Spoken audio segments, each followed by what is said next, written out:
test match. And I think it was important to come on and address some things from yesterday. So I suppose in a way, I want to apologise for the way I went about things yesterday. I'm someone who prides themselves on the way I lead this team. And yesterday was a poor reflection of that. My leadership wasn't good enough. I let the pressure of the game, I suppose, get to me. It sort of affected my mood, and then from there, affected my performance. So I think yesterday when I came off the ground, my reflection was purely on my wicket keeping. Sort of sitting back last night and reflecting on the whole game. I think I said to our players yesterday, I think I've had a really poor game as a leader, not so much as a captain, but certainly as a leader. I'm a captain who wants to enjoy the game. I'm a captain who wants to play the game with a smile on their face. And yesterday I fell short of my expectations and our team's standards. So I'm human. I want to apologise for the mistakes that I made yesterday. Certainly, as I said, not a reflection of the way I want to lead this team. We've set really high standards over the last 18 months, and yesterday was certainly a bit of a blip on the radar and something that I felt that I needed to come out and address. Bitterly disappointed with the way I went about it. I feel that my mood throughout probably the whole test match was probably a little bit off. The way I spoke to the umpires early on in day 2 was also unacceptable. So, like I said yesterday, I've got to cop that on the chin. It's not the way I want to lead this Australian team. It's certainly not a reflection of how I want to do it going forward. I always talk to our players about playing this game on skill and not an emotion. And yesterday, as I said, I fell short of my own standards and own expectations. So, as I said, bitterly disappointed with that. But at the same time, a bit of self-reflection and being able to learn from it and be able to move on to the Gabba test for me was really important. So I wanted to come on and address that this morning and again, apologise to our fans and people who heard some of the things I said yesterday. It wasn't good enough, and particularly from the leader of this team. So, I have to cop what's coming on the chin. And as I said, I'm really looking forward to getting to Brisbane, bouncing back and playing the game more like Tim Paine plays the game. As I said yesterday, was a poor reflection of that and not something that I want to be known for. So thanks for coming on. Thanks, Tim. We'll open up to some questions. We'll get through as many as we can in the time we have. Mike Pearsall. Hey, Tim. Mate, did it surprise you, the attention when you woke up this morning? You saw your conversation with Ashwin was all over the paper. Was that a surprise to you? Did it come across at the time as something that might be looked poorly upon? Again, not at the time, because as I said, I think I was caught up in the emotion of the game, and I had a bad moment there. There's no doubt about that. So once I reflected on it, I knew that I'd done the wrong thing, and as I said, it's not something that I want to be known for. I set really high standards for myself, and I ask my teammates to do the same thing. And yesterday, as a leader, I let our group down. So I thought it was important I came on and address that, and I'll address it with the players as well. Cody K. Hi, Timmy. Mate, I just wonder, there's a quote I saw from JL last year where he basically said if this team has one incident that reflects poorly on culture, then everyone's going to go, oh, look, the Aussies are back to what they used to be. Is that something that you guys have discussed, and is it perhaps unfair to live under that microscope? It's something we discussed a long time ago. As I said, I think the standards we've set ourselves over the last 2 years or 2.5 years has been a really high standard, and we want that. We want to set high standards for ourselves. We know that people around the country look up to us and look to us for leadership, and for kids look up to us. We're heroes of kids. So we knew that people expect that from us now, and we understand that that's how it is, and we sign up for that. And as I said, I was the one who fell short of that yesterday. Raj. Thanks, Cole. Hi, Tim.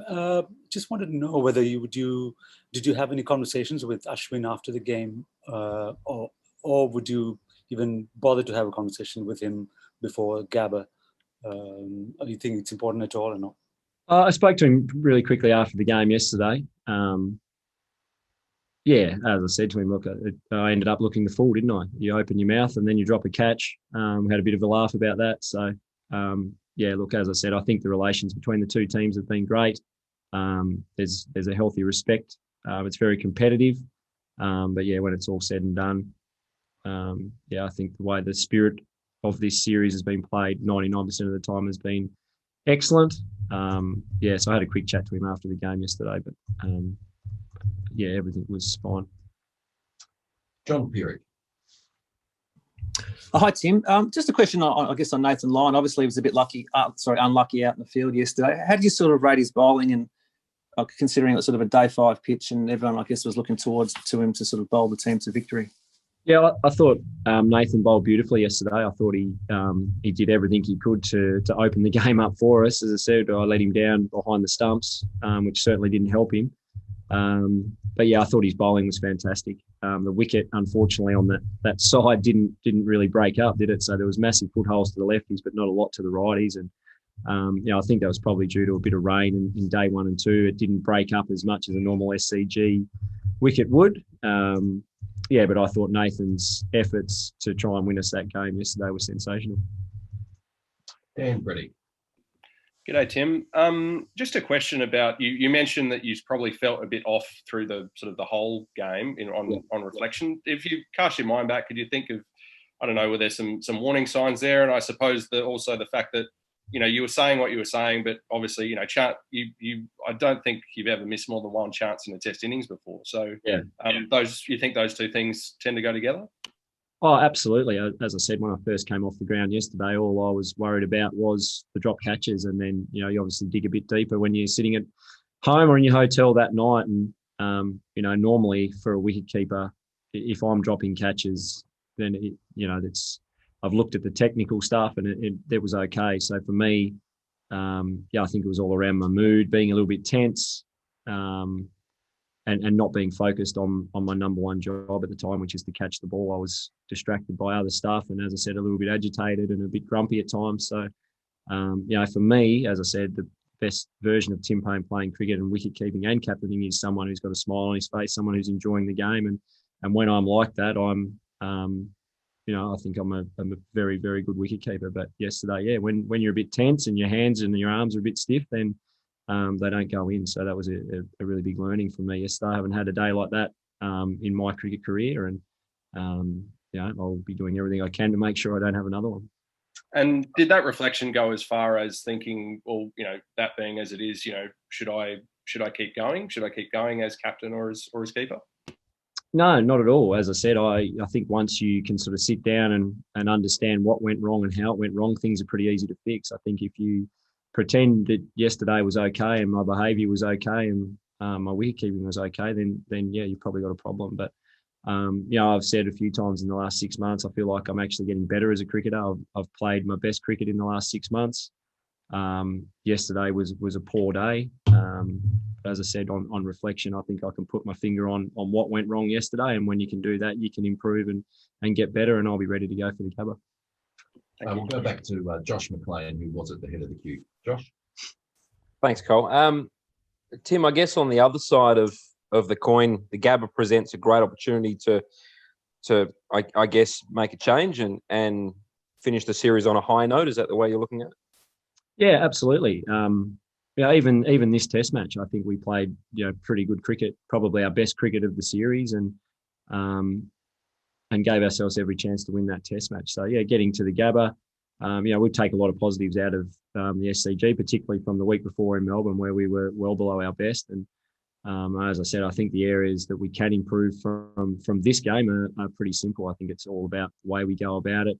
We're a better cricket team when we're enjoying ourselves. I sensed yesterday that we were a bit on edge and a bit agitated, and that's my job as the leader to be on top of that and to be able to address it rather than probably adding to it yesterday like I was. So we go to the Gabba knowing that we've played a pretty good test match. We need to make a few small tweaks, and if we do, then again we'll be right in it to win the Gabba test on day 5.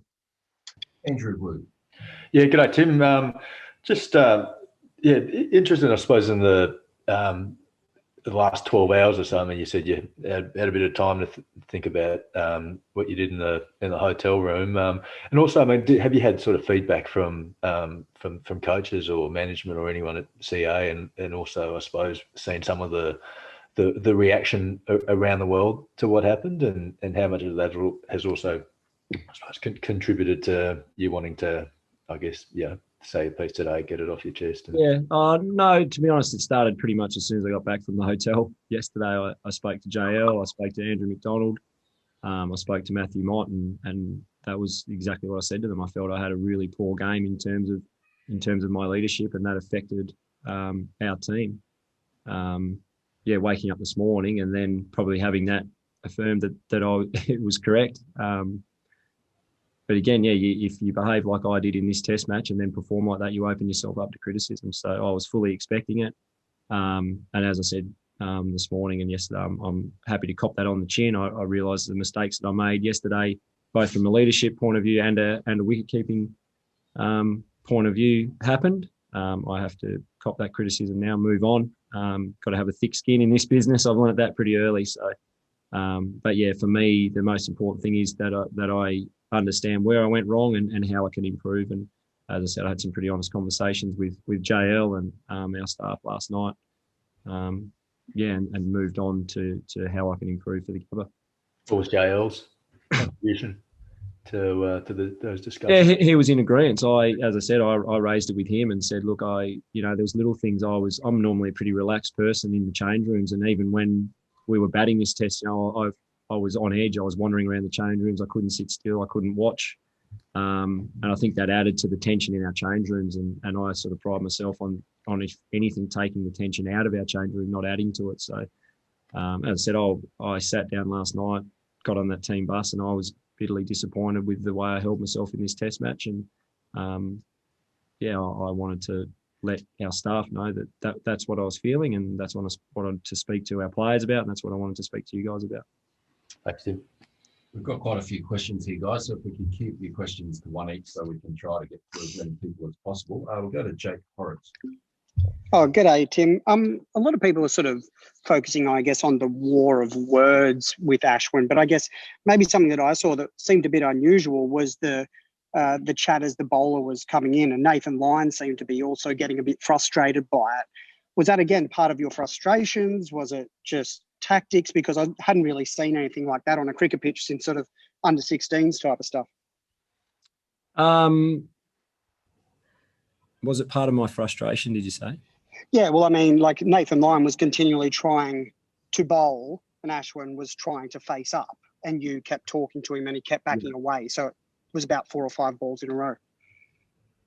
Yeah, I think it was 2. But yeah, obviously, like I said, I am disappointed with the way I held myself yesterday as the leader of this team. And that's as much as I can say. I'm bitterly disappointed with the way I behaved yesterday, and it's not the way I want to lead this team. So, like I said, the intensity of this series or the pressure of yesterday took me sort of out of character a little bit. And like I said, I'll learn from it and improve. Ben Horn. Tim, there was another incident yesterday involving Steve Smith, which has sparked a lot of reaction. I just wondered, I know you can't speak for Steve necessarily, but was that something that Steve and the team is disappointed in as well, or did you see that more as kind of just a cheeky sort of thing? No, not at all, Ben, and I'm glad you actually asked that, because I have spoken to Steve about this, and I know he's really disappointed with the way it's come across. I mean, if you've watched Steve Smith play Test cricket, that's something that he does every single game, 5 or 6 times a day. He's always standing in the batting crease, shadow batting, and as we know, he's got those sort of many Steve Smith quirks. So one of them is he's always marking centre. He was certainly not changing guard, and I imagine if he was, then the Indian players would have kicked up a bit of a stink at the time. But that's something that I've seen Steve do many a times in the test matches and Shield games that I've played with him. When he's in the field, he likes to sort of walk up to where he bats and visualise how he's going to play. And, yesterday you could sort of see him up there playing a couple of shots as a left-hander, as if where he wanted Lino to pitch the ball. And one of his mannerisms, as I said, he does it a lot. He was marking centre. He wasn't by any stretch of the imagination trying to change guard or do anything like that. Jalissa.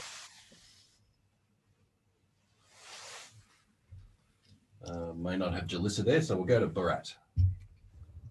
Thanks, Cole. Hey, Tim. These days it's become a norm that the stump mic is turned up, and I know it's an issue. It's been spoken about to death right now.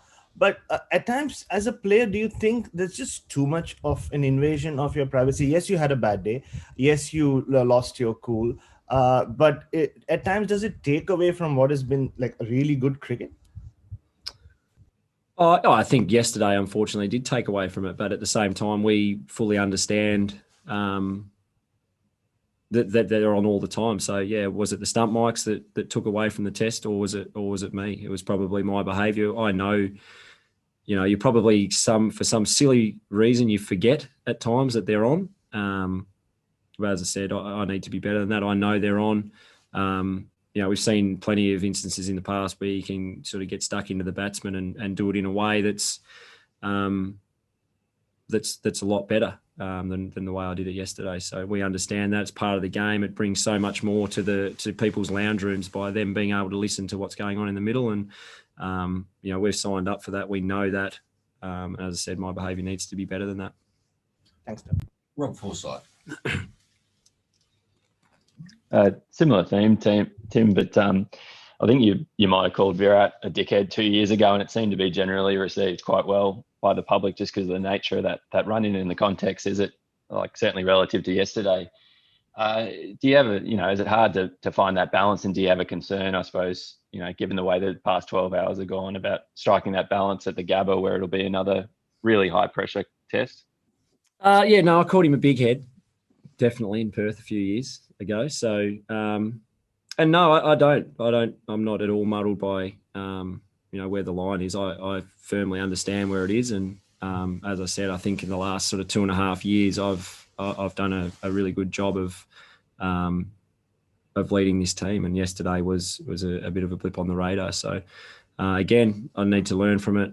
I understand that people are listening, and there is a fine line between going too far and being competitive. But yeah, I certainly understand where that is. And as I said, again, yesterday I was disappointed with the way I handled the moment. I think we've got time just for a couple more. We'll go to Ali Mitchell. Hi, Tim. Just wondering on your reflections on Matt Wade and how he goes about his business fielding at short leg. There was a couple of instances yesterday, one where he feigned a charge at the batter, another the ball thrown back at, I think, the pads of when Bahari was batting. He looked a little surprised. Is that something on reflection you've seen fit to chat to Matt Wade about as well, or are you comfortable with the way he goes about his business? No, I love the way Whitey goes about it. I think he's always been combative, and he was obviously yesterday was throwing the ball at the stump. But yeah, he and all of us need to understand that sometimes how things can look are not how they actually are out in the middle. So that's something we need to be aware of. I think, as I said, yesterday wasn't our finest day as a team, and it's something we'll address this morning. But I certainly don't want to change the way Whitey goes about it, or anyone in our team goes about it. Again, I think our behaviour over a long period of time now has been excellent. And yesterday there was a few things that fell below our own standards, so we'll address that. We'll go back to 7 News Sydney. I think that might be you, Macca. No, it's all good. Just back to the Steve Smith situation. So you had a chat with him last night and kind of discuss what it did. So that's nothing untoward. There wasn't any sort of funny games going on there? No, not at all. And Steve's actually, I saw him again this morning. He's actually quite upset about it. The reaction, because as I said, that's something that Steve's done a lot. Most times it's something we always have a bit of a laugh about, because he just loves batting so much. And even when he's in the field, he's shadow batting and marking centre. He actually does it a lot. And, I'm sure if people are happy to look back through the footage, you'll see it happens, probably more than once a test match with Steve. So, there's no way in the world he was trying to change Rishabh Pant's guard or anything like that. That's just one of Smithy's things that he does. Now that it's come up like it is, again, it's something that he might need to look at because of the perception of it. Lockie McCurdy. Thanks, Cole. Hey, Tim. At the start, when you issued a sort of kind of a statement there, you were talking about the impact the hub life has had kind of on this tour, and obviously you're not using it as an excuse, but just sort of told us having your family have to suddenly go back to Tasmania, they can't come with you on the rest of the tour. What sort of impact does that have on you going into a test?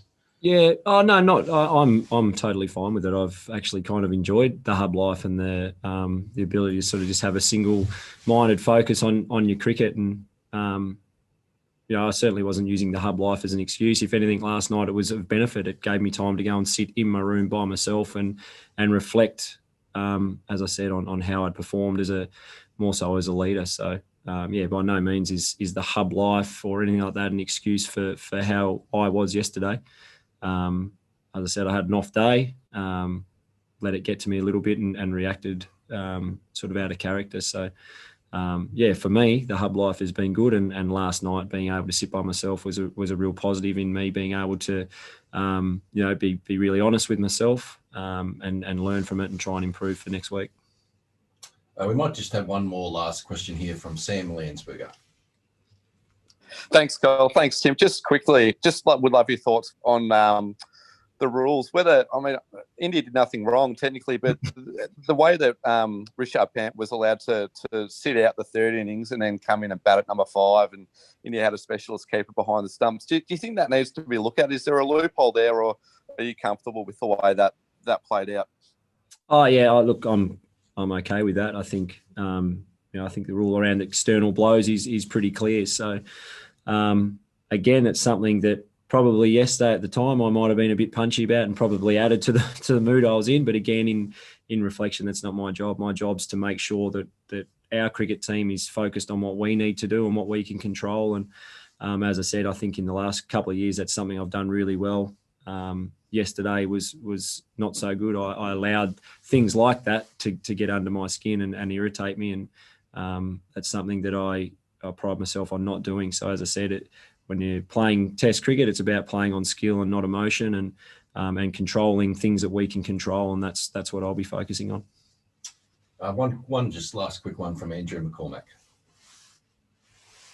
No, Sammy hit the nail on the head. I was going to ask that question, so Tim, you've answered that, and thanks for coming out today. Appreciate your time. Thanks. Thanks, guys. I think we'll wrap it up there, guys, and we'll catch up with you all another time. Thank you. Thanks, Tim. Thanks, Colin. Thanks, everyone. Thank you.